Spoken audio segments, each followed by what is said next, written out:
in the Northern Territory.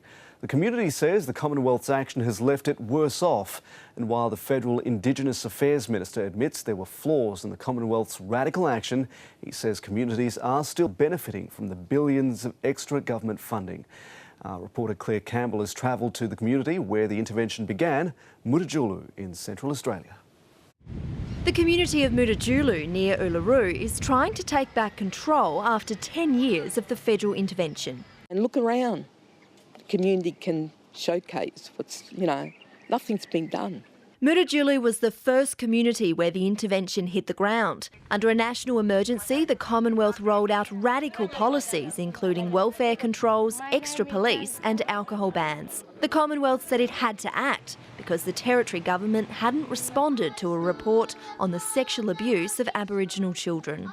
Well, it'd be nice to heed the government apologise. It was unnecessary to really have this intervention.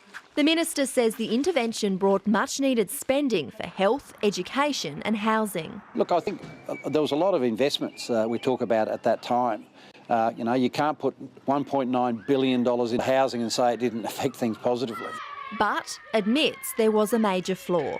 I think it would have been far better to do some of the same things with the full compliance of the community rather than the community having the sense that it was imposed on us. Mutijulu is overcoming land tenure problems that have held back development and new housing. There's a real sense of hope and optimism as I walk the streets of Mutijulu, but I'm told that really only began in March this year when the community signed a sublease and took back control.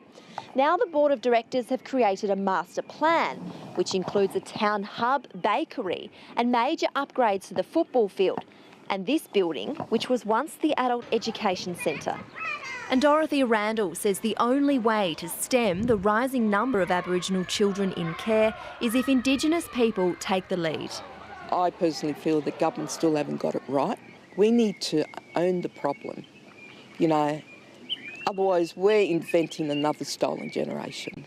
The community is struggling to lift school attendance above 50%, but hopes to turn that around. Claire Campbell, ABC News, Mutijulu.